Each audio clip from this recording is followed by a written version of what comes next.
everyone, welcome to Pro PCS. I hope you all are doing good, staying safe and preparing well for your upcoming examinations as well. तो एक बार फिर आप सभी का स्वागत है Pro PCS के इस नए वीडियो में और आज का ये वीडियो आपके लिए बेहद महत्वपूर्ण है यदि आप MPPSC साइंटिफिक ऑफिसर 2026 एग्जामिनेशन की तैयारी कर रहे हैं जो कि 22 नवंबर 2026 को होना स्केड्यूल्ड है as per the official MPPSC notification. So this is a free video series, जैसे कि आप देख सकते हैं प्रज्ञान सीरीज का नाम है और इस सीरीज के अंडर हम अपने चैनल के थ्रू प्रयास कर रहे हैं ऐसे सभी विद्यार्थियों तक एक अच्छा कंटेंट पहुंचाने की जो कि जो पेड बैचेस होते हैं उनको अफोर्ड नहीं कर सकते. इससे मेरा तात्पर्य बिल्कुल भी नहीं है कि जो पेड बैचेस होते हैं वो अच्छे नहीं होते या सही नहीं होते, बट बहुत सारे ऐसे एस्पिरेंट्स हैं जो अफोर्ड नहीं कर पाते, उनके लिए ये यूट्यूब के ऊपर एक फ्री वीडियो सीरीज है जहां पर हम एक एक पार्ट जो है सिलेबस का, पार्ट बी सिलेबस का, वो कवर करेंगे. इससे पहले की क्लासेस में यानी क्लास 6 तक मैंने यूनिट 1 के फर्स्ट पार्ट और सेकंड पार्ट को कवर कर लिया है. ओके, एंड इस क्लास में जैसे कि आप देख सकते हैं हम overview of human skeletal system जो है उसको कवर करने वाले हैं. ओके, देखिए skin, epithelial cells, spermatozoa, leukocytes, इन सबके लिए अलग अलग वीडियोस आएंगे. अभी क्योंकि स्केलेटल सिस्टम अपने आप में बहुत वास्ट है, हमको उसका सिर्फ ओवरव्यू समझना है as per the syllabus. Okay, हमको उसके बहुत ज्यादा डेप्थ में भी नहीं जाना है और उसको बहुत ज्यादा शेलो भी नहीं पढ़ना है. ऐसा भी नहीं कि उससे रिलेटेड क्वेश्चंस आए तो भी हमें ना बने, राइट? तो आज के इस वीडियो में which is class 7 of the Pragyan series we are going to cover the overview of human skeletal system. Okay, alright. इस सीरीज के अंडर जो वीडियोज हैं वो ऐसे होते हैं कि एक क्लास में हम थ्योरी पढ़ते हैं और उसके बाद जो नेक्स्ट क्लास होती है उसमें हम जो हमने थ्योरी पढ़ी है उसके ही एमसीक्यूज जो है प्रैक्टिस करते हैं to strengthen the understanding of the concept. Okay, alright. तो यदि आपने इससे पहले के वीडियोस नहीं देखे हैं तो प्लीज मेरी एक छोटी सी रिक्वेस्ट है आपसे कि इस वीडियो को शुरू करने से पहले आप प्रीवियस वीडियोस देख लीजिए. प्रीवियस जो टॉपिक्स है उनकी अंडरस्टैंडिंग आपको हो जाएगी, उसके बाद आप इस टॉपिक पे आएंगे तो आपको और ज्यादा मजा आएगा पढ़ने में. Okay, alright. And yes, one more thing कि ये वाला जो क्लास था इसमें थोड़ा सा डिले हो गया due to my other professional commitments. ठीक है, तो ये जो वीडियो है ये आपको कंटिन्यूअस देखने के लिए मिलेंगे. ये जो सीरीज है ये बंद नहीं होगी, तो प्लीज ऐसा मत सोचिए. बहुत सारे स्टूडेंट्स जो थे उनको ऐसा लग रहा था कि ये सीरीज अब कंटिन्यू में नहीं करूंगी, बट ऐसा बिल्कुल भी नहीं है. मार्क माई वर्ड्स, ये सीरीज में कंटिन्यू करूंगी जब तक कि मैं पूरा आपका सिलेबस जो है वो कवर नहीं कर देती. ये सीरीज तब तक चलेगी, तो प्लीज आप घबराइए मत. हाँ, लेकिन इन द नेक्स्ट वीक, जो नेक्स्ट वीक है, आई विल बी ट्रैवलिंग, तो जो वीडियोस हैं वो मैं अपलोड नहीं कर पाऊंगी. ओके, बट उसके बाद जो ये जो नेक्स्ट वीक है उसके बाद जो वीक रहेगा उसमें कंटिन्यूअसली आपको क्लासेस जो है वो देखने के लिए मिलेंगी. ओके, तो क्लासेस से रिलेटेड जो भी अपडेट्स है उसके लिए प्लीज मैं आपसे रिक्वेस्ट करूंगी कि आप मेरे साथ टेलीग्राम ग्रुप के माध्यम से जुड़ जाइए. वहां पर जो भी अपडेट्स है वो मैं आपको देने का प्रयास करूंगी. इसके साथ साथ यदि आपके और कोई फ्रेंड्स हैं जो भी प्रिपरेशन कर रहे हैं और ये कंटेंट उनके लिए यूजफुल हो सकता है तो प्लीज आप उनको भी शेयर कीजिए और आपके जितने भी फीडबैक्स हैं वो भी मुझे जरूर कमेंट्स के माध्यम से देने का प्रयास कीजिए. ठीक है, तो चलिए स्टार्ट करते हैं. अपने साथ एक नोटबुक रख लीजिए. आज हम बहुत इंपॉर्टेंट टॉपिक पढ़ने वाले हैं which is overview of human skeletal system and this is under unit 1 fundamentals of forensic biology. अच्छा, आप में से बहुत सारे बच्चों को ये कंफ्यूजन है कि मैम क्या पूरा सिलेबस हम कवर कर लेंगे नवंबर के पहले? तो देखिए यहाँ पे सिर्फ 5 यूनिट्स हैं. ठीक है, बट मेरा पॉइंट क्या है ना कि देखो, अगर आप सोचो कि 1.5 महीने में हम पूरा सब कुछ कवर कर लेते हैं, ठीक है, हम कर सकते हैं, डेफिनेटली कर सकते हैं, लेकिन फिर हम इतने अच्छे से कंसेप्ट को नहीं पढ़ पाएंगे. और मेरा जो पॉइंट है वो ये है कि देखिए हमको समय देके पढ़ना है. जो भी हम पढ़ रहे हैं एटलीस्ट उसमें तो हम इतने श्योर हैं कि जो भी क्वेश्चन आएंगे हमको बन जाएंगे, राइट? तो डेफिनेटली हम सिलेबस को कवर कर लेंगे. उसके बाद हम टेस्ट सीरीज भी शुरू करेंगे जहाँ पे हम क्वेश्चन करेंगे, बट अभी थ्योरी को आप मन लगा के पढ़िए. ओके, और साथ साथ में जो प्रीवियस ईयर के क्वेश्चंस हैं उनको भी सॉल्व करते रहिए और पार्ट ए को भी तैयार करते रहिए. ठीक है, चलिए. So the class is based on overview of human skeletal system. देखिए, सबसे पहले हम समझते हैं कि स्केलेटल सिस्टम है क्या. ठीक है, ये जो आप यहाँ पर आज की क्लास में पढ़ने वाले हैं ना, ये आपके लिए बहुत नया नहीं होगा, बट आपने इसे बहुत समय से रिवाइज भी नहीं किया होगा. I am very very sure. आप जब यहाँ पर इस क्लास में इसको पढ़ेंगे ना तो आपको लगेगा कि कभी ना कभी आपने इसे पढ़ा है, बिकॉज ये क्लास 9th का सिलेबस है. ओके, क्लास 9th में पहली बार आपने स्केलेटल सिस्टम को पढ़ा था. तो यहाँ पे हम टोटली क्लास 9 से रिलेटेड चीजें ही नहीं पढ़ने वाले हैं, बट हाँ, आपको अगर ऐसा लगता है कि नहीं, आपको बिल्कुल भी कुछ नहीं समझ में आ रहा है, तो प्लीज एक बार अपनी क्लास 9 की बुक से इसको रिविजिट कर लीजिए। उससे आपका जो कॉन्सेप्ट है ना, आपका जो बेसिक है वो बहुत ज्यादा क्लियर हो जाएगा, ठीक है, और ओवरव्यू आपको बहुत अच्छे से समझ में आ जाएगा। ओके, तो अगर हम बात करते हैं ह्यूमन बॉडी की, तो ह्यूमन बॉडी, अगर आपकी बॉडी में स्केलेटल सिस्टम नहीं होता, आपकी बॉडी में एक फ्रेमवर्क नहीं होता ना, तो आप सिर्फ एक सेल्यूलर मास होते। कैसा, किस टाइप का मास? मास कुछ इस टाइप का, कोई फ्रेम ही नहीं ना, फ्रेमलेस मास, जैसे एक एकदम स्क्विशी सा मास आप होते, या हम सभी होते, अगर हमारे पास एक फ्रेमवर्क नहीं होता। ओके, आप खुद भी सोच के देखिए, आप अपने घर से अंदाजा लगा सकते हैं, कोई भी बिल्डिंग से आप अंदाजा लगा सकते हैं, every building has a framework, right? Just imagine कि आपका जो घर है उसमें से जो फ्रेमवर्क है, पूरा आयरन का जो फ्रेमवर्क है उसको अलग कर दिया जाए, तो आपका घर कैसा हो जाएगा, right? Similarly, think about your own body. If we talk about the human body, the skeletal system is the hard framework. Okay? तो आपकी बॉडी का जो फ्रेमवर्क है वो क्या है? आपका स्केलेटल सिस्टम। आप इसको सिंपल से शब्दों में ऐसे समझ सकते हैं। Okay, now if you talk about कि भाई स्केलेटल सिस्टम से होता क्या है, तो सबसे पहले शेप एंड सपोर्ट आपको मिलता है, आपकी बॉडी को मिलता है, ठीक है। आपके जो इंटरनल ऑर्गन्स है, this is very very important, आपके जो इंटरनल ऑर्गन्स है, जैसे कि आपका ब्रेन है, ओके, आपके लंग्स है, ओके, ये सारे जो इंटरनल ऑर्गन्स है, इनको प्रोटेक्शन देने का काम भी कौन करता है? आपका स्केलेटल सिस्टम करता है। ओके, बॉडी को शेप देता है, सपोर्ट देता है, प्रोटेक्शन देता है इंटरनल ऑर्गन्स को। अब देखिए, जो मस्कुलर मोमेंट्स हैं उनको भी आपका स्केलेटल सिस्टम सपोर्ट करता है। तो ओवरऑल मूवमेंट के लिए जो सपोर्ट देता है वो कौन देता है? आपका स्केलेटल सिस्टम देता है, right? So for the movement with muscles, blood cell का फॉर्मेशन में क्यों बोल रही हूँ, इसका आंसर मुझे आपसे कमेंट्स में चाहिए। ओके, ऑलराइट, आपने सुना होगा कि आप बोन मैरो होता है, राइट? तो बोन मैरो जो है उसका क्या इंपॉर्टेंस है, ये आप मुझे कमेंट के माध्यम से बताएंगे, ये आपका काम है। ओके, बट क्या होता है, अगर आपको ऑप्शन में ये सारी चीजें दिख रही होंगी और ब्लड सेल फॉर्मेशन दिख रहा होगा, तो आपने क्यों, अगर रिविजन नहीं किया तो आप ब्लड सेल फॉर्मेशन में कभी भी टिक नहीं लगाने वाले हैं, राइट? बट रिमेंबर कि अगर हम स्केलेटल सिस्टम के बारे में बात करते हैं, आपकी जो लॉन्ग हॉलो बोन्स होती हैं, ठीक है, वहां पे बोन मैरो होता है, और वहां पे ब्लड सेल्स की जो रेड बोन मैरो है, वहां पे आरबीसीज का फॉर्मेशन होता है, ये बात आप याद रखेंगे। तो ब्लड सेल जो फॉर्मेशन है उसमें भी आपका जो स्केलेटल सिस्टम है वो हेल्प करता है, along with the mineral storage, ही याद रखिएगा। तो शेप, प्रोटेक्शन, सपोर्ट, मूवमेंट, ये तो आपको बहुत अच्छे से याद होगा, ये तो कॉमन सेंस की बातें है, right? But if you talk about the blood cell formation and mineral storage, it is very very very important for you to understand. Okay, now if we talk about the adult skeleton, adult human skeleton जो है उसमें total 206 bones होती हैं, ठीक है। आपने एक concept सुना होगा, ऑसिफिकेशन ऑफ बोन्स, ठीक है।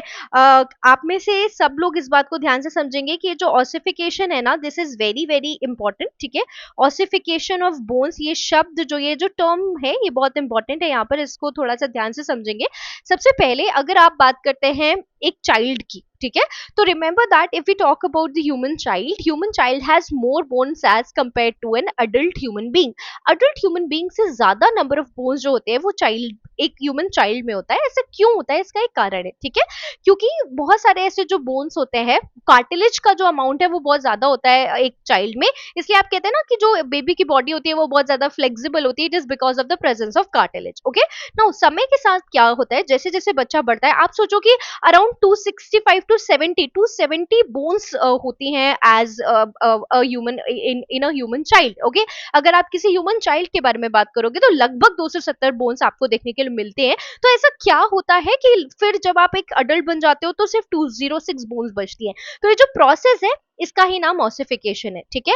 बहुत सारी जो बोन्स होती हैं वो एक साथ फ्यूज हो जाते हैं, कार्टिलेज जो है वो बोन में कन्वर्ट हो जाता है, राइट? सो ये जो प्रोसेस है जिसमें जो बोन्स है वो फ्यूज होकर, ओके, कॉम्पैक्ट स्ट्रक्चर बना लेती हैं, फ्लेक्सिबिलिटी बॉडी की ओवरऑल कम हो जाती है, उस प्रोसेस को हम कहते हैं ossification. Remember that. Okay, this is very very important, ossification of bones, ठीक है।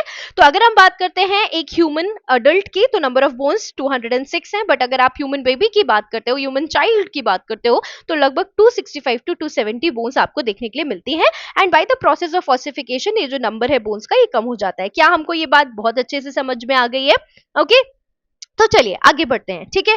अब देखिए मैंने आपके सामने ये एक डायग्राम रखा हुआ है, ऐसा ये मैंने इसलिए किया इंटेंशनली, इतना वेल लेबल्ड डायग्राम यहाँ पे लगाया हुआ है ताकि एक बार एक साइट देके आपको समझ में आ जाए, आप एक बार देख लें, एटलीस्ट आपको अंदाजा हो जाए कि अगर आप क्रेनियम बोन के बारे में बात करें तो वो कहाँ पर होगी, मैंडिबल कहाँ पर होगा, ठीक है, स्टर्नम आपको कहाँ दिख रहा है, रिब्स कहाँ है, ह्यूमरस, स्कैपुला, क्लेविकल, ये सारे ऐसे नाम हैं जिनसे बहुत सारे क्वेश्चंस आपको एग्जाम में देखने के लिए मिलेंगे। तो घबराइए मत, हम बहुत अच्छे से पढ़ने वाले हैं इसको, ठीक है। लेकिन आपके पास एक रफ आइडिया तो होना ही चाहिए, ठीक है। जैसे कि अगर आप बात करें, यहाँ पे आपके मेटाटार्सल्स हैं, फैलेंजेस हैं, टार्सल बोन है, ठीक है। आपके आपके पास जो फोर लिम्स और हिंड लिम्स यानी आपके लेग्स और आपके जो हैंड्स होते हैं, ठीक है, उनमें कौन कौन सी बोन्स है वो देख लीजिए। फीमर देख लीजिए, क्योंकि जब हम लॉन्गेस्ट बोन पढ़ते हैं तो हमको फीमर पढ़ना पड़ता है, राइट। आपको अपने हैंड की बोन ह्यूमरस भी देख लेनी चाहिए, राइट। सो ये सारी बोन्स जो है हम इनको एक बार बहुत डिटेल में पढ़ेंगे, बट एक बार आप ये पिक्चर अच्छे से थोड़ा सा वीडियो को पॉज करके देखिए ताकि आपको रिविजिट हो जाए सब कुछ, ठीक है। चलिए आगे बढ़े। Now we will be talking about the functions, ठीक है। फंक्शंस के बाद हम जो स्केलेटल आपका जो ह्यूमन स्केलेटन सिस्टम है उसको पूरा ब्रेक डाउन करके बहुत अच्छे से समझेंगे। जल्दी से कुछ इंपॉर्टेंट चीजें, जैसे कि फंक्शन अभी हमने से पहले समझा था कि जो स्केलेटन सिस्टम है वो इंपॉर्टेंट क्यों है, ठीक है। अब देखते हैं फंक्शन क्या है। अभी हमने पढ़ा था कि ये सपोर्ट एंड शेप देता है बॉडी को, अभी हमने पढ़ा है, ठीक है, एक मसल्स एंड सॉफ्ट ऑर्गन्स के लिए एक फ्रेमवर्क प्रोवाइड करता है, और क्योंकि एक फ्रेमवर्क है तो डेफिनेट शेप जो है वो बॉडी के लिए देता है। प्रोटेक्शन की बात हमने देख ही ली थी, राइट। स्कल जो है वो ब्रेन को प्रोटेक्ट करता है, आपका जो वर्टिब्रल कॉलम है वो स्पाइनल कॉर्ड को आपके प्रोटेक्ट करता है, आपका जो रिब केज है वो हार्ट एंड लंग्स को प्रोटेक्ट करता है, right. If we talk about the movement वाला पार्ट, तो बोन्स जो है वो लीवर्स की जैसे काम करते हैं, राइट। मसल्स के साथ मिलकर लोकोमोशन मूवमेंट में हेल्प करते हैं बोन्स। इसके साथ साथ लीवरेज प्रोवाइड करते हैं, ये बहुत इंपॉर्टेंट पॉइंट है, ये लीवरेज वाला जो पॉइंट है, this is something very very important. देखिए क्या होता है कि जब बोन्स और जॉइंट्स है ना, याद रखेंगे, जॉइंट्स का क्या मतलब होता है, जरा इस बात को समझ लीजिए। जॉइंट्स जहां पर दो बोन आकर आपस में मिलते हैं, okay, alright. So if we talk about the joints, remember कि बोन्स और जॉइंट्स मिलके आपकी जो स्पीड है मूवमेंट की वो बढ़ा देते हैं, जो डिस्टेंस आप कवर कर सकते हैं एक मूवमेंट का वो बढ़ा देते हैं। तो अगर आप बात करते हैं स्केलेटन सिस्टम की as a whole, so it is also providing leverage. Leverage से क्या मतलब है कि जो टोटल स्पीड है आपके मूवमेंट की या जो टोटल डिस्टेंस है आपके मूवमेंट का, वो जो ये लेवरेज वाला पार्ट है वो इंक्रीज करता है आपका स्केलेटन सिस्टम, ओके। इसके बाद रेड बोन मैरो जो है वो आरबीसीज बनाता है, ये हमने पढ़ लिया है, अभी मैंने आपको एक्सप्लेन भी किया था। और साथ साथ में कैल्शियम और फास्फोरस जैसे मिनरल्स को स्टोर करने का काम भी आपकी जो बोन्स है वो करती हैं, okay. So it was a quick recap of what we have already covered in the previous slide. चलिए आगे बढ़ जाते हैं, and now let's talk about the constituents of skeleton system, ठीक है। इस बात को प्लीज ध्यान से समझ लीजिए, जहां पर भी आपको कुछ भी समझ में नहीं आ रहा है आप मुझे कमेंट्स के माध्यम से भी पूछ सकते हैं, ओके।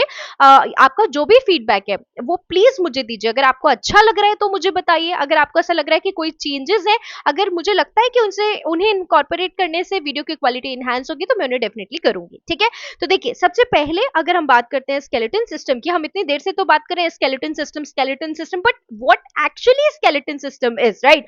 तो आपके bone, cartilage, tendon and ligaments, ये सारी चीजें मिलकर बनाती हैं आपका स्केलेटन सिस्टम, ठीक है।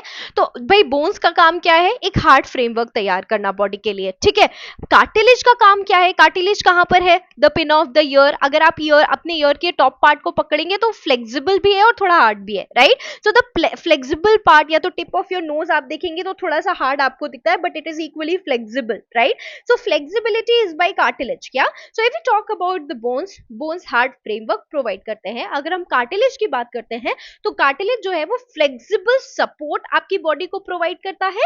And if you talk about ligaments, यहाँ पे दो चीजें आपको याद रखनी है। एक तो एक छोटी सी ट्रिक है जो मैं चाहती हूँ आप याद कीजिए, that is LBB, okay. Now what do we mean when we say LBB? L is for ligament, okay, and BB is bone, okay। तो याद रखना है कि अगर हम बात करते हैं ligament की, okay, so ligament is going to connect one bone to the other, bone to bone, okay। दो bones को एक दूसरे के साथ कनेक्ट करने का काम कौन करता है, ligament करता है, okay। and then there is one more thing, TMB, okay। now what is the meaning of TMB? T is for tendon, okay आप ऐसे याद रखेंगे तो कभी कंफ्यूज नहीं होंगे।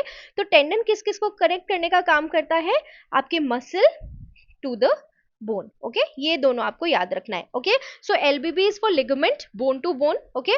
एलबीबी याद रखना है कि ligament connects bone to bone and TMB is tendon connects the muscle to the bone, okay. तो याद रखना है ये बात। तो अगर हम बात करते हैं बोन की, ये हार्ड फ्रेमवर्क बनाते हैं, कार्टिलेज एक फ्लेक्सिबल सपोर्ट प्रोवाइड करता है और लिगामेंट जो है वो बोन टू बोन कनेक्शन का काम करता है, टेंडन जो है हमारा वो मसल और बोन को कनेक्ट करने का काम करता है, ठीक है। So that's about the constituents of skeleton system, okay. Now we'll see them one by one.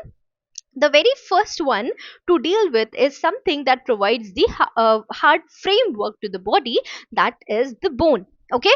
तो अगर हम स्केलेटन सिस्टम की बात करते हैं तो हमारे स्केलेटन सिस्टम का जो चीफ कंपोनेंट है वो है आपकी बोन।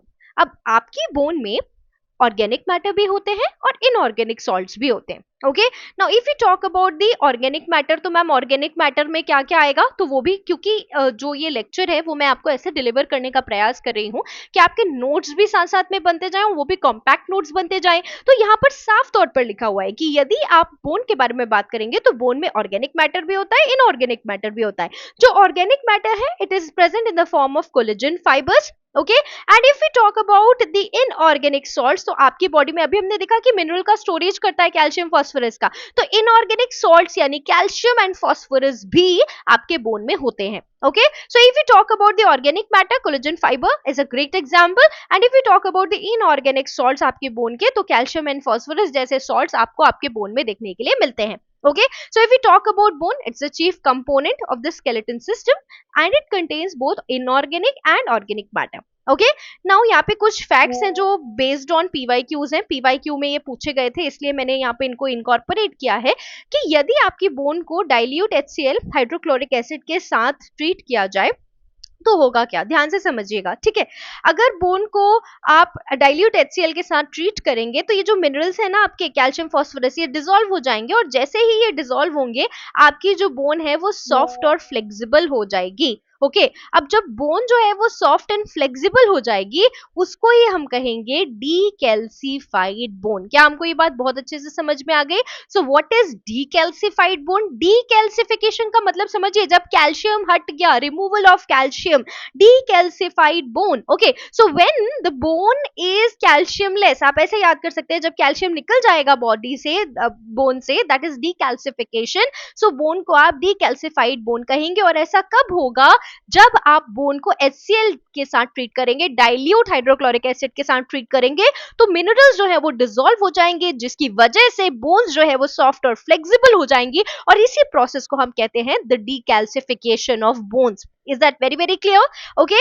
और अगर, क्योंकि भाई देखिए ऑर्गेनिक मैटर भी है, इनऑर्गेनिक सॉल्ट्स भी हैं, तो अगर आपने डाइल्यूट HCl के साथ ट्रीट किया तो इनऑर्गेनिक सॉल्ट डिसॉल्व हो जाएंगे, डीकैल्सिफिकेशन हो जाएगा बोन का, ठीक है। लेकिन यदि आपने बोन को हीट कर दिया स्ट्रांगली तो ऑर्गेनिक मैटर जो है वो पूरी तरह जल जाएगा, okay. The organic matter burns and the bone become brittle, okay. So are we very very clear with what bone is, कितना ऑर्गेनिक मैटर है, क्या इनऑर्गेनिक मैटर है, क्या होगा अगर HCl से, ये सारी चीजें पूछी गई हैं और इंपॉर्टेंट है आपके लिए समझने के लिए, इसलिए हमने यहाँ पे इन्हें डिस्कस किया, okay. Alright, now let's talk about the classification of bone. भाई बोन इतना इंपॉर्टेंट कंपोनेंट है आपके स्केलेटल सिस्टम का, तो आपको बहुत अच्छे से उसको समझने की जरूरत है, राइट। तो देखिए आपकी जो बोन्स होती हैं they are majorly of 4 types, ठीक है। Number 1 the longer ones, okay, long bones होती हैं, number 1। Number 2 the shorter ones, the short bones. Number 3 the flat bones and number 4 the irregular ones, ठीक है। इरेग्युलर जैसे आपका वर्टिब्रल कॉलम है, ठीक है, तो आपका जो वर्टिब्रल कॉलम है उसके जो बोन्स है the vertebrae, they are irregular because उनका जो शेप होता है वो अपने आप में बहुत कॉम्प्लेक्स होता है। अभी हम इसे पढ़ेंगे भी अच्छे से, वर्टिब्रल कॉलम को हमको पढ़ना है स्केलेटल सिस्टम के अंडर। तो अभी आप देख लीजिए आपके जो बोन्स होते हैं वो 4 मेजर टाइप के होते हैं। लॉन्ग बोन्स जो लॉन्ग शाफ्ट के जैसे होते हैं, फीमर, ह्यूमरस, आप देखते हैं हैंड और आपके लेग का बोन दिया हुआ है, तो फीमर और ह्यूमरस जो बोन्स है they are example of long bones, ये लॉन्ग शाफ्ट के जैसे होते हैं, ठीक है। इसके बाद अगर आप कार्पल और टार्सल की बात करेंगे, आप यहाँ पर देखिए कार्पल और जो टार्सल होंगे वो आपके हैंड और टो में होंगे, ओके। तो if you are talking about the carpals and tarsals तो ये बॉक्स के जैसे होते हैं, यहाँ पे आपको दिख रहा है, ओके ये टार्सल का एग्जांपल है यहाँ पे, ठीक है। तो अगर हम लॉन्ग बोन्स की बात करते हैं तो आपका हैंड और आपका जो थाई बोन है, femur, okay, so femur and humerus, these are the example of long bones, आप इसे ऐसे याद रखेंगे। अगर आप शॉर्ट बोन के बारे में बात करते हैं तो ये बॉक्स के जैसे, आप ऐसे याद रख सकते हैं short boxes, okay. Short boxes याद रखेंगे तो आपको याद रहेगा कि जो शॉर्ट बोन, देखिए लॉन्ग बोन तो याद रखना बहुत ईजी है, लॉन्ग शाफ्ट के जैसे होंगे, ठीक है, फीमर ह्यूमरस, ये तो बनी बात है। अगर आप अपने हैंड्स और लेग्स के, आपको पता है बचपन से आप पढ़ते आ रहे हैं कि थाई बोन जो है वो लॉन्गेस्ट बोन होती है, राइट। सो फीमर, ओके, ह्यूमरस आपको बहुत इजीली याद रहेगा, बट शॉर्ट बोन के लिए आप याद करने के लिए इसे शॉर्ट बॉक्स की तरह याद कर सकते हैं। तो शॉर्ट बोन्स बॉक्स के जैसे होती हैं, जैसे कि कार्पल्स एंड टार्सल्स जो आपके हैंड और टो में होते हैं, okay. Alright, now if we talk about the flat bones, अगर आप flat bones के बारे में बात करेंगे तो जैसे आपका स्कल होता है, यहाँ पे आप देख सकते हैं, ठीक है, आपका जो स्टर्नम होता है यहाँ पर, ठीक है, स्टर्नम और स्कल जैसे जो बोन्स हैं उनको हम कहते हैं फ्लैट बोन्स, क्योंकि ये फ्लैट प्लेट्स के जैसे नजर आते हैं, okay. Alright, so if we talk about the flat bones flat plates की तरह होते हैं, जैसे कि आपका skull and the sternum, okay. And irregular bones जो है वो बहुत कॉम्प्लेक्सली शेप्ड होते हैं, जैसे कि आपका वर्टेब्रल कॉलम, फाइन, ओके। तो चलिए आगे बढ़ेंगे, that's about the classification of bone. यहाँ पे हम एक एक बोन को थोड़ा सा समझने का प्रयास करेंगे, थोड़ा जल्दी से, ओके, बिकॉज वीडियो की लेंथ को 30 to 35 मिनट्स ही रखना है, आपको पता ही होगा क्यों, यदि आप वीडियोस को पहले से देखते आ रहे हैं, ताकि आप बोर ना हो और आपका जरूरत से ज्यादा इंटरनेट डेटा इस्तेमाल ना हो, ओके। तो चलिए back to the class, if we talk about the long bones, तो देखिए लॉन्ग बोन्स जो होती हैं, ये एक लॉन्ग शाफ्ट की तरह होते हैं, ओके, एंड इनके जो एंड्स होते हैं वो इनलार्ज्ड होते हैं, इस बात का हमको ध्यान रखना है, ठीक है। जो लॉन्ग बोन्स होती हैं दे आर लॉन्ग शाफ्ट, जिनके एंड्स जो हैं वो एनलार्ज्ड होते हैं, ये कैरेक्टरिस्टिक फीचर है, आपको याद रखना है। क्यों याद रखना है वो मैं आपको बताऊंगी। देखिए जब हम फॉरेंसिक बायोलॉजी में स्केलेटन सिस्टम पढ़ रहे हैं तो उसका कोई ना कोई पॉइंट तो होगा, आपके पास कोई बोन सेट आता है, आपको आइडेंटिफाई करना है कि कौन सी बोन है, ठीक है। तो उसके लिए आपको बोन के कैरेक्टर पता होने बहुत ज्यादा जरूरी है ना, आपको पता होना चाहिए कि अगर भाई बॉक्स के जैसे दिख रही है तो कोई ना कोई शॉर्ट बोन होगी, तो फिर आप उसको लॉन्ग बोन्स के अंडर स्टडी करने का प्रयास ही नहीं करेंगे। आपको समझ में आ रहा है इंपॉर्टेंस क्या है ओवरव्यू ऑफ स्केलेटन सिस्टम पढ़ाने का, ठीक है। तो लॉन्ग बोन्स जो है they are long shaft with enlarged ends, okay, और ये स्ट्रॉन्ग और सिलिंड्रिकल होती हैं। एग्जाम्पल हमने बात कर ली फीमर, ह्यूमरस, टिबिया। नाउ इनका फंक्शन क्या होता है, movement and support. If you talk about the function of the long bones, movement and support, एक बार हम जल्दी से प्रीवियस स्लाइड में जाके इन बोन्स को देख लेते हैं, ठीक है।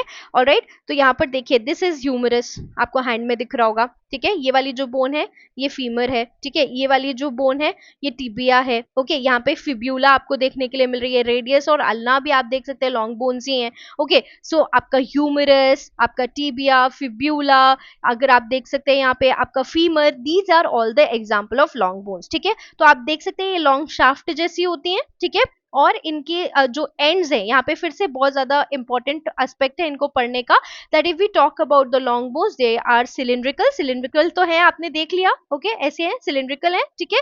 And they have the enlarged ends, okay. Now अगर इनका फंक्शन आप बात करेंगे तो मूवमेंट एंड सपोर्ट इनका फंक्शन रहता है, राइट।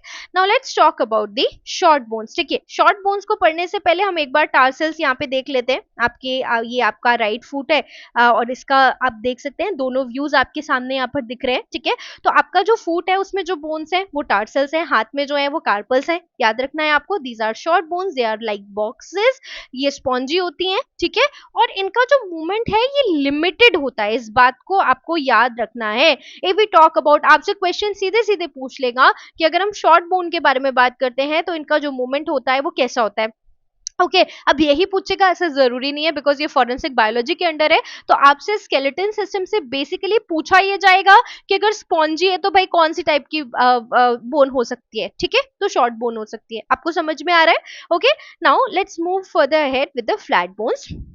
फ्लैट बोन्स जो है वो थिन फ्लैट प्लेट्स की तरह होती हैं, जैसे कि आपका स्कल बोन, आपका स्टर्नम, स्कैप्यूला, राइट। और इनका जो फंक्शन होता है ये प्रोटेक्शन होता है। जब भी मैं किसी भी बोन का एग्जांपल आपको दूंगी, मैं आपसे विनम्र अनुरोध करूंगी कि आप वीडियो को थोड़ा आप थोड़ा पीछे जाएं वीडियो में, और जहां पे आपको एक बहुत अच्छी सी इमेज दिख रही है जो मैंने यहाँ पे अटैच की थी फर्स्ट या सेकंड स्लाइड में, वहां पे उन बोन्स को आप एक बार देख लीजिए, या तो पैरेलली एक दूसरे टैब में आप अपने पास स्केलेटन सिस्टम का एक डायग्राम ओपन कर लीजिए जो कि प्रॉपर्ली लेबल्ड हो, ठीक है। और वहां पर ये जो एग्जांपल मैं आपको दे रही हूँ प्रॉपर आप देखते जाइए साइमल्टेनियसली। यहाँ पे स्पेस कम था इसलिए मैं इमेज यहाँ पे अटैच नहीं कर पाई, ठीक है।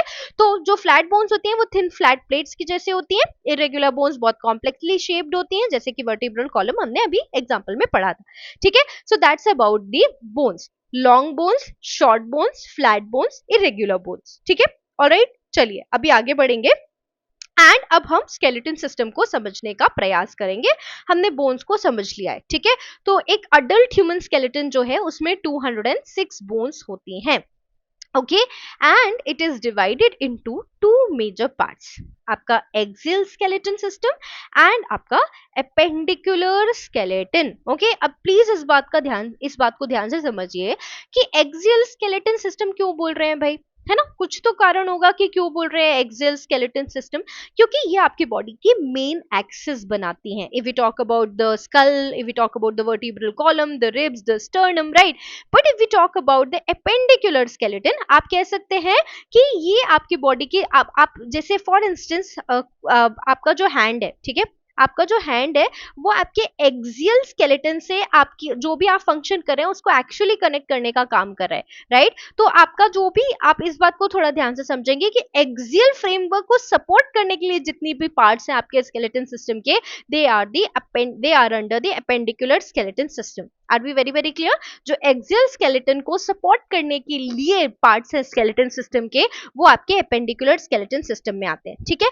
तो आपकी जो सेंट्रल एक्सिस है, आपका स्कल, वर्टिब्रल कॉलम, रिब्स और स्टर्नम, ये आपके एक्सियल स्केलेटन के पार्ट है, और आपके limbs, shoulder girdle, pelvic girdle, ये हम अभी अच्छे से पढ़ेंगे, इनको बहुत अच्छे से पढ़ेंगे, ये आपके एपेंडिकुलर स्केलेटन के पार्ट है, ठीक है। अब देखिए यहाँ ध्यान से समझेंगे हम पहले एक्सियल स्केलेटन को। इसको समझने से पहले मैं वापस से आपको एक बार वाली इमेज दिखा देती हूँ ताकि आपको चीजें अच्छे से समझ में आ जाए, ठीक है। देखिए ये आपको यहाँ पर बोन दिख रही है, दिस इज स्टर्नम, रिब्स आपको दिख रही हैं, वर्टिब्रल कॉलम, ठीक है, आपका वर्टिब्रल कॉलम, स्टर्नम, रिब्स और ये आपका स्कल, ओके, ये आपकी मेन एक्सिस है। बाकी आपका जितना पार्ट है, आपके फोर लिम्स हैं, हिंड लिम्स हैं, ठीक है, ये पेल्विक गर्डल है, पेक्टोरल गर्डल है, ये आपका एपेंडिकुलर स्केलेटन सिस्टम बनाते हैं, ओके। चलिए आगे बढ़ते हैं, और अब हम सबसे पहले हमारे एक्सियल स्केलेटन सिस्टम को समझेंगे, ओके, ऑलराइट। तो सबसे पहले हम अगर एक्सियल स्केलेटन सिस्टम को समझते हैं तो हमें समझना होगा हमारे स्कल को, ओके, ऑलराइट। सो अगर स्कल की बात करते हैं तो हमको बहुत अच्छे से पता है, बहुत बचपन से पता है that it forms the skeleton of the head, okay. Remember, अगर हम बात करते हैं स्कल बोन की, सो स्कल बोन्स जो होती हैं वो इमूवेबल होती हैं, इंपॉर्टेंट पॉइंट है ये बहुत ज्यादा, जो स्कल बोन्स होती हैं वो इमूवेबल होती हैं, and they are connected by sutures, जो आपस में कनेक्शन, ये जो आपको दिख रहा है ना, ये zigzag zigzag, this is actually sutures, ठीक है, यहाँ पर भी आपको दिख रहा है। So if you talk about the bones of the skull, they are immovable and they are connected by sutures, very very very important point, okay. देखिए, अब अगर हम स्कल के पार्ट को समझने की कोशिश करें, प्लीज इस बात को समझेंगे हम, बहुत इंपॉर्टेंट है ये, ठीक है। आपकी जो स्कल में एक लार्ज ओपनिंग होती है, ओके, स्कल के बेस में यहाँ पे होती है, ओके, ये इमेज में बहुत क्लियर नहीं नजर आ रहा है, ठीक है, इसलिए मैं यहाँ पे सिर्फ आपको एक डिपिक्शन देने का प्रयास कर रही हूँ। आपका जो स्कल होता है उसके बेस पे एक बड़ी सी ओपनिंग होती है जिसको हम फोरामिन मैग्नम कहते हैं, और ये फोरामिन मैग्नम क्या करती है भाई, ये स्पाइनल कॉर्ड को पास होने देती है। अगर ये कैविटी या एक ओपनिंग जैसा नहीं होगा आपके जो स्कल में, तो आपका जो स्पाइनल कॉर्ड है वो ब्रेन से कैसे कनेक्ट होगी, राइट। तो अगर हम बात करते हैं फोरामिन मैग्नम की, सबसे पहले ये आपके स्कल का एक पार्ट है, आपके स्कल का जो बेस होता है उसमें एक लार्ज ओपनिंग होती है जिसको हम फोरामिन मैग्नम कहते हैं, और ये स्पाइनल कॉर्ड को पास होने देती है, ये इसका सबसे महत्वपूर्ण फंक्शन है, ठीक है। Now you have 14 facial bones, very very very very important, आपके फेस में 14 फेशियल बोन्स होती हैं, ओके और ये आपका फेस और जॉ बनाती हैं, इस बात को हमको समझ लेना है, ठीक है। Then the upper part of the bone, sorry upper part of your skull, आपके जो अपर पार्ट होता है आपके स्कल का, ठीक है, उसको हम क्रेनियम कहते हैं, जिसमें टोटल 8 बोन्स होती हैं। The upper part of the skull is what we call as cranium, okay. इसका काम है ब्रेन को इनक्लोज करना एंड इसमें लगभग 8 बोन्स होती हैं, ठीक है। फेशियल बोन्स हमने पढ़ लिया, फेशियल बोन्स 14 होती हैं और ये फेस और जॉ बनाती है। And then the foramen magnum आपको याद रखना है, the large opening at the base of the skull, और ये स्पाइनल कॉर्ड को पास होने देता है, ओके। सो सबसे पहले हमने पढ़ा cranium, upper part of the school, जिसमें ब्रेन होगा, 8 बोन्स होंगी यहाँ पर, 14 फेशियल बोन्स होंगी जो फेस और जॉ बनाएंगी, एंड द फोरामेन मैग्नम जो एक लार्ज ओपनिंग है स्कल के बेस पर जो स्पाइनल कॉर्ड को पास होने देगी, okay. And this was the first part of the exoskeleton system which is your skull. अभी इसमें और भी डेप्थ में अगर आप चाहें तो एक क्लास में आप सिर्फ स्कल ही पढ़ सकते हैं बहुत अच्छे से, but we are only going to get the overview as per the requirement of the syllabus, ठीक है। Now next comes the vertebral column, जिसको आप बैकबोन या स्पाइन कहते हैं, ओके। देखिए इसको याद करना बहुत ज्यादा जरूरी है क्योंकि इससे क्वेश्चन पूछे जाते हैं, तो इसके लिए एक ट्रिक है, CTLSC, okay, CTLSC 712554, okay, 712554 CTLSC, ये ट्रिक याद रख लेंगे तो कभी भी वर्टिब्रल कॉलम आप भूल ही नहीं सकते। CTLSC 712554, 712554, 712554, okay. Now cervical region, आपका जो वर्टिब्रल कॉलम है, आपका जो वर्टिब्रल कॉलम है उसमें टोटल 5 रीजन्स है, ओके। आप यहाँ पर देख सकते हैं सर्वाइकल, थोरैसिक, लंबर, और ये जो पेल्विक है इसको 2 पार्ट्स में हमने डिवाइड किया है, the sacrum and the coccyx, tail bone जिसको कहते हैं आप, कॉक्सिक्स में आ जाता है वो, ठीक है। तो if you talk about the regions, यहाँ पे ध्यान से समझेंगे, सर्वाइकल पार्ट जो है आपके वर्टिब्रल कॉलम का उसमें 7 बोन्स है, थोरैसिक पार्ट में 12 बोन्स है, ओके। लंबर में आपके 5 बोन्स है, सेक्रल में, सेक्रम अगर देखेंगे तो 5 फ्यूज बोन्स है, और कॉक्सिक्सियल में 4 फ्यूज है, कॉक्सिक्स जिसको आप कहते हैं, ठीक है। तो आपको याद रखना है वर्टिब्रल कॉलम के रीजन, हम इनके एक एक के फंक्शन में नहीं जाएंगे, ओके, बट आपको ये रीजन याद रखना है, ये इंपॉर्टेंट है एग्जाम पॉइंट ऑफ व्यू से, क्योंकि यहाँ पे जो भी कंटेंट मैं आप तक लेकर आ रही हूँ मैं कोशिश करी हूँ कि वो एग्जाम से अलाइन रहे, क्योंकि फॉरेंसिक बायोलॉजी हम सिर्फ ओवरव्यू पढ़ रहे हैं, हम डेप्थ में एक एक का फंक्शन हमको नहीं पढ़ना है, okay. Alright, cervical 7 number of bones रहेंगे, थोरैसिक में 12, लंबर में 5, सैक्रल 5 फ्यूज एंड कॉक्सियल में 4 फ्यूज, ओके। ऑलराइट, CTLSC 712554 आप इज द कोड, ये याद रख लीजिए, कभी नहीं भूलेंगे, ठीक है। चलिए, तो भाई वर्टिब्रल कॉलम का क्या फंक्शन होता है मैम, सबसे पहले बात करते हैं वर्टिब्रल कॉलम की। तो वर्टिब्रल, आपको, आपने सुना है ना कि अगर आपको किसी को अपना सपोर्ट सिस्टम होता बोलना होता है तो आपके कहते हैं you are my spine, okay. Alright, तो स्पाइन इतना इंपॉर्टेंट है बॉडी में, स्पाइन के बिना आपकी बॉडी को प्रॉपर सपोर्ट मिल पाना बहुत मुश्किल है। अगर स्पाइन नहीं होगा प्रॉपर, कहीं पर थोड़ी सी भी प्रॉब्लम आपके स्पाइनल कॉर्ड में आ जाती है तो आपने देखा होगा कि लोगों को कितनी सीरियस इंजरीज हो जाती हैं स्पाइनल कॉर्ड में, और उसकी वजह से उनकी लाइफ कितनी ज्यादा इफेक्ट होती है, क्योंकि एज ए होल ये आपकी बॉडी को आपका जो वर्टिब्रल कॉलम है वो प्रोटेक्ट कर रहा है और स्पाइनल कॉर्ड को भी प्रोटेक्ट कर रहा है। अगर स्पाइनल कॉर्ड में इंजरी हुई, ओके, वो बहुत ज्यादा इंपैक्ट करती है किसी के भी लाइफ पे, और आपके स्पाइनल कॉर्ड को प्रोटेक्ट करने का काम कौन कर रहा है, द वर्टिब्रल कॉलम, ओके। तो आपकी बॉडी को सपोर्ट करता है, आपके पोस्चर को मेंटेन करता है, शॉक एब्जॉर्ब करने का काम भी आपका वर्टिब्रल कॉलम करता है, एंड दस ये स्पाइनल कॉर्ड को प्रोटेक्ट करता है। रिमेंबर, अगर आप वर्टिब्रल कॉलम के कर्वेचर की बात करें, देखिए अभी हमने देखा ना कि ये स्ट्रेट नहीं है, थोड़ा सा कर्व्ड है, ठीक है। तो कर्व्ड क्यों है भाई, क्या फंक्शन, क्यों ऐसा है, कर्व क्यों है, स्ट्रेट भी तो हो सकता था, कर्व्ड ही क्यों है, क्योंकि ये आपकी बॉडी के बैलेंस को मेंटेन करने में हेल्प करता है, और साथ साथ में जब आप एक्टिविटीज करते हैं जैसे डांसिंग, रनिंग, वॉकिंग, इस दौरान शॉक एब्जॉर्प्शन का काम भी ये कर्वेचर जो कर्व है आपके वर्टिब्रल कॉलम में, ये उसमें हेल्प करता है, ओके। कुछ महत्वपूर्ण बिंदु जो आपको यहाँ से याद करने बेहद जरूरी है, आपका जो फर्स्ट सर्वाइकल वर्टिब्रा है, फर्स्ट सर्वाइकल C1 आप कह सकते हैं, इट इज एटलस, ये याद रखना है, ये स्कल को सपोर्ट करता है, ओके। ऑलराइट, स्कल आपके ब्रेन को प्रोटेक्ट कर रहा है, और स्कल को कौन सपोर्ट करता है, atlas, which is the first cervical vertebra, okay. Then the second cervical vertebrae is the axis, और एक्सिस का काम है रोटेशन में मदद करना, ये आपको पता होना बहुत जरूरी है। ये क्वेश्चन पूछे गए बहुत सारे एग्जाम में, एटलस और एक्सिस के ऊपर क्वेश्चंस थे, इसलिए मैंने यहाँ पे इंपॉर्टेंट पॉइंट के अंडर आपके लिए रखा हुआ है, ठीक है। चलिए, तो हमने वर्टिब्रल कॉलम का ओवरव्यू ले लिया है, अब हम बात करते हैं रिब केज की, ठीक है। तो भाई हमारा जो रिब केज है उसमें 12 पेयर ऑफ रिब्स हैं। कितनी? 12 पेयर ऑफ रिब्स कह रहे हैं हम। ओके, 12 रिब्स नहीं कह रहे हैं, 12 पेयर्स। Okay, alright. ये किसके साथ है?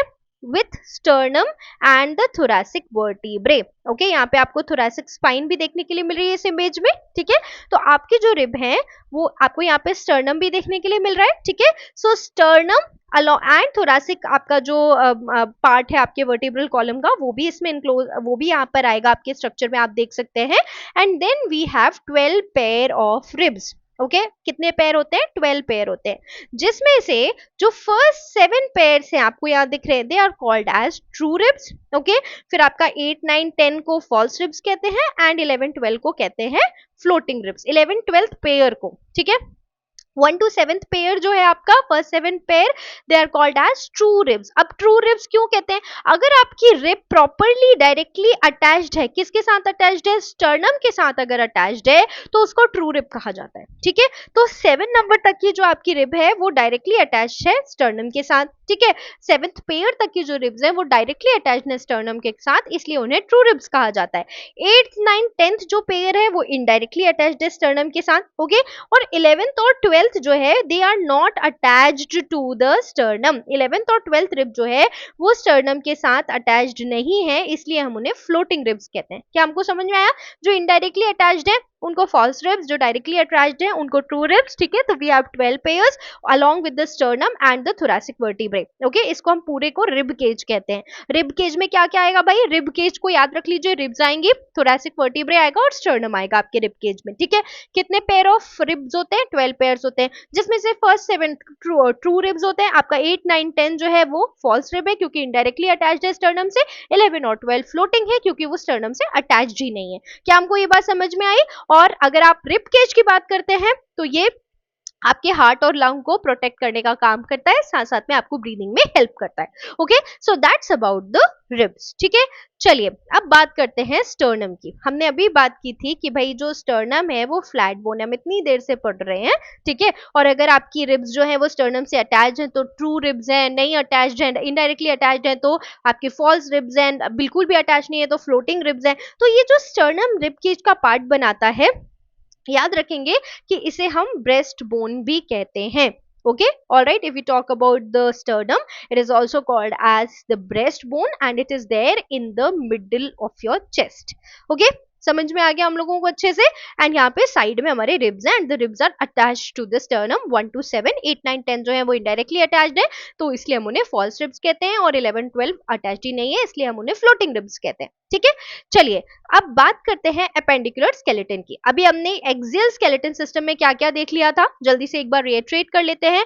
हमने देखा स्कल, वर्टिब्रल कॉलम और रिब केज। रिब केज में हमने स्टर्नम को भी पढ़ा। ठीक है, रिब केज में आपका थोरैसिक वर्टिब्रे भी आते हैं और रिब्स भी आते हैं, the 12 pairs. Okay, so that about the axial skeleton जो आपकी बॉडी का कोर बनाता है, आपकी एक्सिस बनाता है। आप यहाँ देख सकते हैं, राइट आपका स्कल है, आपका वर्टिब्रल कॉलम है, आपका रिब केज है जहां पे स्टर्नम भी है। Okay, and the remaining part is there under the appendicular skeleton, इसलिए उसको रेड से यहाँ पर इस पिक्चर में हाईलाइट भी किया गया है। ठीक है, चलिए अब देखते हैं कि भाई हमारा जो एपेंडिकुलर स्केलेटन सिस्टम है उसमें क्या क्या है। ठीक है, तो आपके 4 लिम्स है। Okay, the hands, okay, and आपके हिंड लिम्ब है एंड द गर्डल्स। ठीक है, अब गर्डल्स क्या है, ये नाम थोड़ा सा कंफ्यूजिंग लग रहा है लेकिन कुछ नहीं है। ओके, नथिंग बट कैविटी जहां पर आके बहुत सारी बोन कहीं ना कहीं कनेक्ट होने वाली है। हम एक बार थोड़ा अच्छे से इसको समझेंगे। ओके, गर्डल्स भी बोन्स ही होते हैं, हम अभी एक बार अच्छे से पढ़ेंगे। ठीक है, सबसे पहले अगर हम बात करते हैं 4 लिम्ब की, आपके हाथ की बात करते हैं। ठीक है, तो देखिए ह्यूमरस जो है वो अपर आर्म बोन है, अभी हमने देखा था। आपकी जो अपर आर्म बोन है that is humerus which is a long bone. ठीक है, अब यहाँ पे प्लीज ध्यान से समझिए, यहाँ पर हमेशा हमेशा हमेशा कंफ्यूजन होता है क्योंकि 2 बोन्स है ना towards the lower part of your hand. तो रेडियस जो है वो थंब के साइड है, आपके थंब के साइड जो बोन है, ये जैसे थंब है ना, दिस इज द थंब, तो थंब के साइड जो बोन है दिस इज रेडियस। ओके, और little finger, this is your little finger, इसके साइड जो बोन है वो अल्ना। ये याद रखना है, ठीक है। लिटिल अल्ना आप ऐसे याद रख सकते हैं, लिटिल अल्ना, तो लिटिल फिंगर के पास जो बोन है वो अल्ना है, ओके। तो आपसे क्वेश्चन कैसे पूछ लिया जाएगा, आप फॉरेंसिक बायोलॉजिस्ट हैं, आपके पास एक बॉडी आती है, ठीक है, और आपको आप जो टुवर्ड्स दी आपके जो फोर लिटिल फिंगर के साइड की जो बोन है हैंड आपके फोर लिम्ब में वो डैमेज है, तो मतलब कौन सी बोन डैमेज है ये आपको बताना है, ठीक है। तो फिर अगर वो लिटिल फिंगर के साइड की बोन होगी तो अल्ना होगी, थंब के साइड की बोन होगी तो रेडियस होगी, ठीक है, अपर आर्म की बोन होगी तो ह्यूमरस होगी। समझ में आया आपको, ठीक है। फिर आपके कार्पल्स होते हैं जिनको हम कहते हैं रिस्ट बोन्स, ठीक है। तो टोटल कितने हैं, 8 रिस्ट बोन्स हैं आपकी, एंड 5 आपकी मेटाकार्पस है, पाम बोन्स, ठीक है। आप जब आप चाहिए तो अपने पाम बोन्स को इजीली देख सकते हैं, ठीक है। एंड जो फिंगर बोन्स हैं आपकी, दे आर 14 जिनको हम फैलेंजेस कहते हैं। तो हमको ये समझ में आया, radius, ulna, carpal, metacarpal, phalanges और humerus, okay. Humerus upper arm bone है आपकी, रेडियस थंब साइड वाली बोन, अल्ना फिंगर साइड वाली बोन, कार्पल रिस्ट में जो 8 बोन्स हैं, मेटाकार्पल्स 5 जो आपके पाम में है, एंड फेलेंजेस जो आपके फिंगर में है, ठीक है। So that's about the four limb आपका हैंड, ठीक है। चलिए अब बात कर लेते हैं हिंड लिम्ब की, यानी कि लेग, ओके, ऑलराइट। तो देखिए सबसे पहला इंपॉर्टेंट पॉइंट है यहाँ पे femur, which is your thigh bone, ठीक है। It is the longest and the strongest bone, ये हमको पता है मैम, ये हमको बचपन से पता है, right. So just to reiterate what you already know, femur is the thigh bone which is longest and the strongest bone, ठीक है। उसके बाद आपके इनर बोन है लोअर लेग की, तो जो इनर बोन है आपके लोअर लेग की, that is tibia, okay, alright. This is inner and this is outer, ठीक है। और जो आउटर बोन है वो फिब्यूला है, right. The inner bone is tibia, तो आपसे जब भी टीबिया के बारे में प्रश्न किया जाएगा तो इनर लोअर लेग बोन पूछा जाएगा। तो अगर inner lower leg bone damage है तो कौन सी बोन डैमेज है पेशेंट की, या आपके पास जो सस्पेक्ट आया है, नॉट पेशेंट सॉरी, राइट, तो टीबिया होगा वो, ठीक है। आउटर बोन अगर डैमेज्ड है, आपके पास जो सैंपल्स आए हैं, तो फिबुला, ठीक है। एंकल जो बोन्स होती हैं वो आपके टार्सल्स हैं, यहाँ पे दिख रहे हैं आपको 7 टार्सल्स, ठीक है। उसके बाद जो फुट बोन्स होंगे दे आर मेटाटार्सल्स, और फिंगर बोन यहाँ पर भी, ओके, जिनको आप फैलेंजेस कहेंगे, द टो बोन्स, ये 14 रहेंगे, ओके। एंड एक नी पटेला भी है, that is nothing but knee cap, ठीक है, जो कि टेंडन से बनता है। ये सारी चीजें आपको याद रखनी है अपने लेग में। तो femur the thigh bone longest strongest, ठीक है। फिर tibia inner lower leg bone, fibula outer lower leg bone, tarsal जो एंकल बोन्स है, मेटाटार्सल जो फुट बोन है, फैलेंजेस जो टो बोन्स है, पटेला द नी कैप, ओके। ये आपको याद रखना है। हमने पढ़ लिया है four limb and hind limb, ठीक है। अब गर्डल्स पर आ जाते हैं, ठीक है। अब गर्डल्स का क्या काम है इसको समझिए। गर्डल्स जो होते हैं वो आपके लिम्स यानी आपके हाथ और पैर को एक्सियल स्केलेटन के साथ कनेक्ट करने का काम करते हैं। तो जो पेक्टोरल गर्डल है, याद रखिएगा, जो पेक्टोरल गर्डल है वो आपके, इसको शोल्डर गर्डल भी कहते हैं, ये आपके फोर लिम्ब यानी आपके हैंड को ऐड करेगा आपके एक्सियल स्केलेटन के साथ, ठीक है। और जो पेल्विक गर्डल है वो आपके हिंड लिम्ब यानी आपके पैर को कनेक्ट करेगा आपके एक्सियल स्केलेटन के साथ, ठीक है। तो जो शोल्डर गर्डल है या पेक्टोरल गर्डल है, दो टाइप के गर्डल्स है, पेक्टोरल, ठीक है, पेक्टोरल हाथ के लिए, हाथ को कनेक्ट कर रहा है आपके एक्सियल स्केलेटन के साथ, and the pelvic is connecting the legs, okay, और द हिंड लिम्स, ठीक है। तो पेक्टोरल गर्डल जो है उसमें सबसे पहले स्कैप्यूला एक इंपॉर्टेंट पॉइंट है, ठीक है, ऑलराइट। तो यहाँ पे क्या है भाई, स्कैप्यूला, इस गर्डल में यहाँ पर क्या है, स्कैप्यूला, ठीक है। स्कैप्यूला जो है एक फ्लैट ट्रायंगल जैसी बोन है, आपको दिख रही होगी, ठीक है।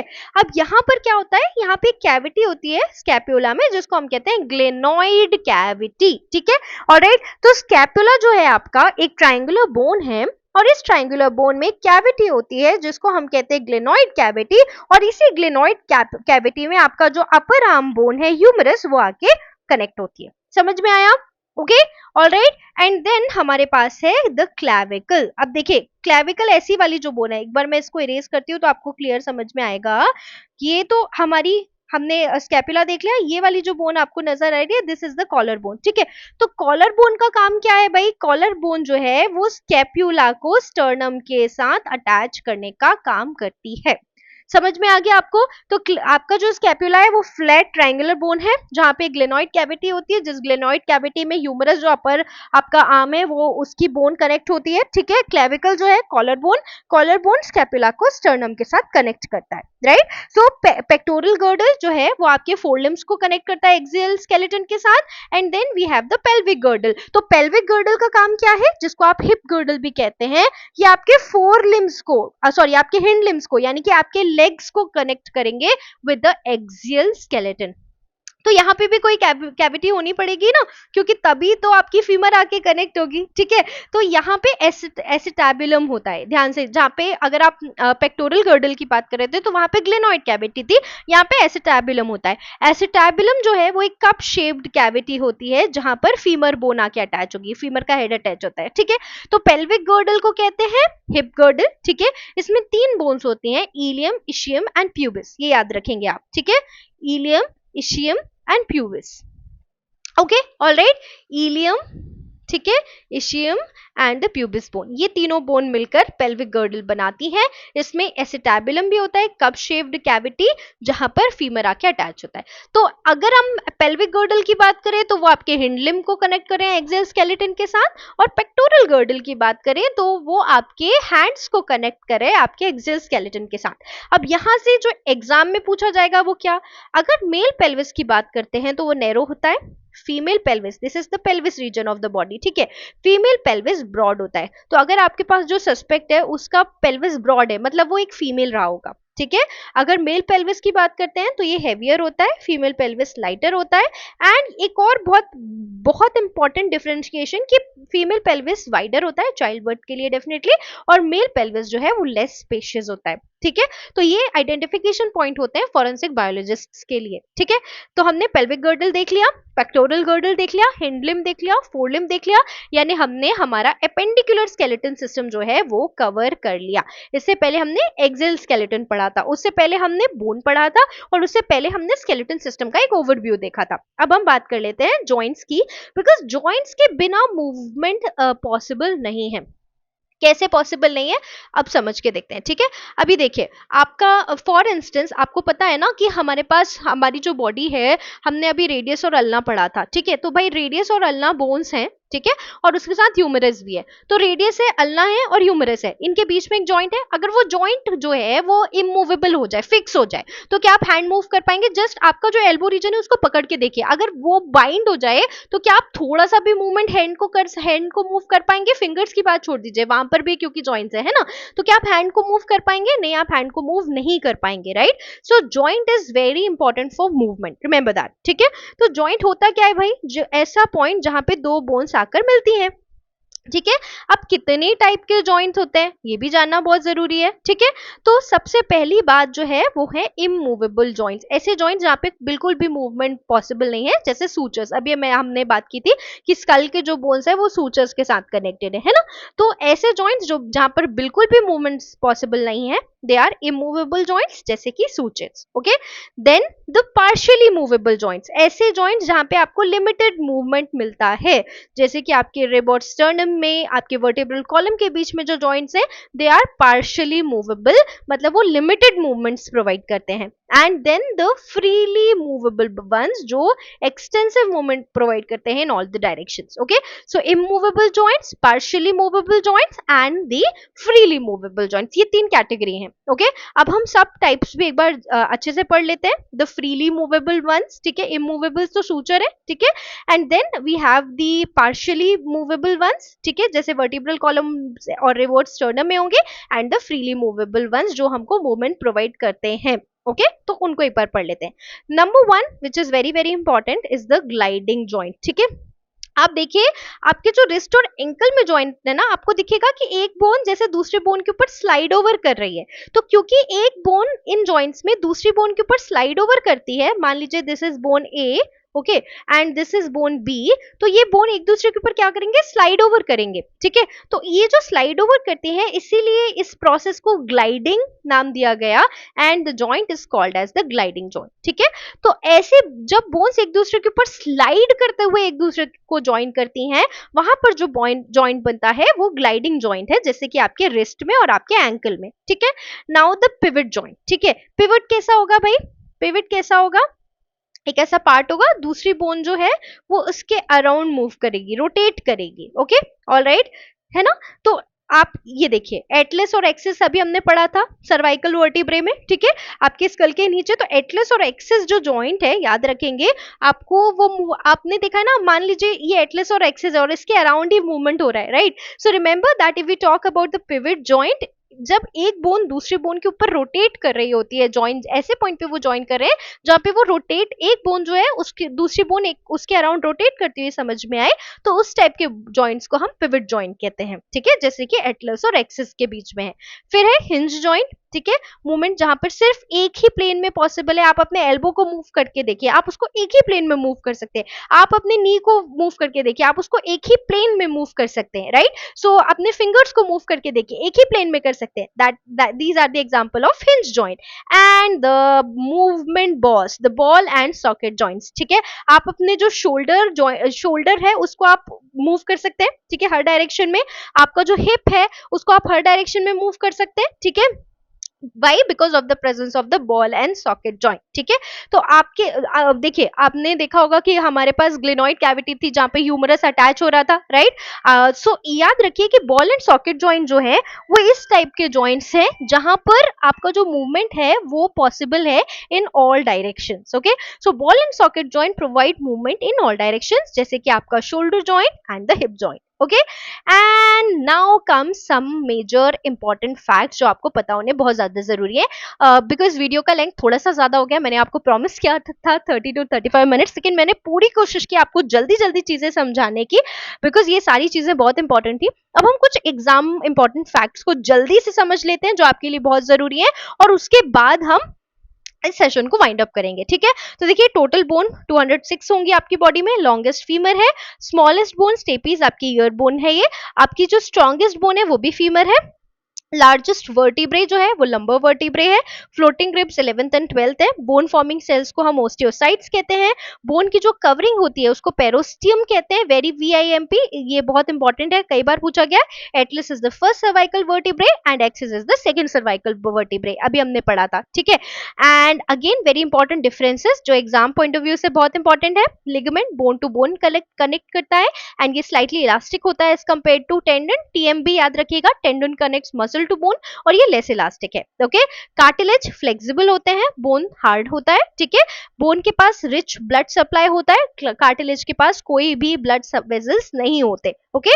ट्रू रिब्स डायरेक्ट अटैच्ड होते हैं स्टर्नम से, फॉल्स रिब्स इनडायरेक्टली अटैच्ड होते हैं स्टर्नम से, and floating ribs have no attachment, right. So that's about the major differences and important facts related to this session. यहाँ पर आज के सेशन में हमने जो कवर किया वो मैं एक बार क्विकली आपको बता देती हूँ। हमने सबसे पहले स्केलेटन सिस्टम क्या होता है वो समझा, उसके इंपॉर्टेंस को समझा, उसके फंक्शन को समझा, उसके बाद उसके ओवरव्यू को देखा। हमने बोन की बात की, कार्टिलेज की बात की, लिगामेंट की बात की, टेंडन की बात की, उसके बाद बोन्स को समझा, टाइप ऑफ बोन्स को समझा, और इसके साथ साथ हमने हमारे स्केलेटन सिस्टम के एक्सियल पार्ट को और एपेंडिकुलर पार्ट को समझा। So this was the overview of the skeleton system, okay. मैंने बहुत जल्दी जल्दी आपको पढ़ाने का प्रयास किया ताकि जितने भी इंपॉर्टेंट पॉइंट्स है वो आपको एक ही बार में समझ में आ जाए। अगर आपको ऐसा लगता है कि कहीं पर आज आपको कुछ समझ में नहीं आया तो आप मुझे कमेंट्स के माध्यम से जरूर बताइएगा। इसके नेक्स्ट वीडियो में हम इस पर प्रैक्टिस क्वेश्चंस करेंगे। उसके बाद हम next part of the syllabus जो है उसमें जाएंगे, वेरिन हमें skin, epithelial cells, spermatozoa, leukocytes, nail, hair and fibre को पढ़ना है। मैं कोशिश करूंगी अगले क्लास में जो स्किन, एपिथेलियल सेल्स और स्पर्मेटोजोआ इनको कंबाइन करके आपको पढ़ाऊं ताकि ये यूनिट हम जल्दी खत्म कर सके। मेरा एम है ये दो यूनिट, यूनिट 1 और यूनिट 2 जो है वो मैं आपको जून में कंप्लीट करा दूं अच्छे से with the practice questions also, और उसके बाद जुलाई में हम नेक्स्ट 2 यूनिट्स कर लेंगे, ओके। अगस्त फर्स्ट वीक में हम यूनिट 5 कंप्लीट कर लेंगे और उसके बाद हम रिविजन करते जाएंगे, ठीक है। ओके, सो ये एक छोटा सा प्लान है मेरा। ओके, अब देखिए ये प्लान जो है वो हो सकता है हम और जल्दी कर ले। ओके, हो सकता है कि स्लाइटली हम थोड़ा सा डिले हो जाए, जैसे कि मैंने आपको बताया कि next week because I will be travelling, तो मैं वीडियोस अपलोड नहीं कर पाऊंगी। क्लास, ये जो साइंटिफिक ऑफिसर सीरीज है उसकी वीडियोस अपलोड नहीं कर पाऊंगी। So please accept my sincere apologies for the same. लेकिन आई प्रॉमिस कि as soon as I return, I return from the trip, मैं 100% आपके जो पार्ट है सिलेबस का, जो जो भी पार्ट है उसको मैं कवर करूंगी। तो आप प्लीज ये मत सोचिएगा कि क्लासेस अब नहीं होंगी, क्लासेस जरूर होंगी। जब तक मैं पूरा सिलेबस नहीं कर लेती तब तक मैं पूरा पूरा प्रयास करूंगी आप तक पूरा content that to free of cost पहुंचाने की। आप हमसे जुड़ने के लिए, आपको जहां प्रो पीसीएस दिख रहा है उसके बाजू में एक ज्वाइन का ऑप्शन भी आ रहा है, आप हमारे मेंबरशिप भी ज्वाइन कर सकते हैं। इसके साथ साथ आप टेलीग्राम ग्रुप के माध्यम से भी हमारे साथ जुड़ सकते हैं। इसके अलावा आपकी जो भी फीडबैक है वो बहुत वैल्यूएबल है मेरे लिए, तो प्लीज आप उन्हें कमेंट बॉक्स में ऐड करना मत भूलिएगा। एंड यस, मिलते हैं अगले वीडियो में, तब तक के लिए अपना ध्यान रखिए और तैयारी करते रहिए। अगला वीडियो स्लाइटली डिले के साथ आएगा बिकॉज मैंने आपको बताया that I will be travelling, so please accept my sincere apologies for the same. और नेक्स्ट क्लास अपडेट्स के लिए प्लीज चैनल पे बने रहिए। आप इसके साथ साथ टेलीग्राम ग्रुप के माध्यम से भी हमारे साथ जुड़ जाइए ताकि जो भी अपडेट्स है वो हम आपको समय समय पर देते रहें। ओके, तो चलिए मिलते हैं अगले वीडियो में, तब तक के लिए अपना ध्यान रखिए, तैयारी करते रहिए। नमस्कार, thank you so much for watching.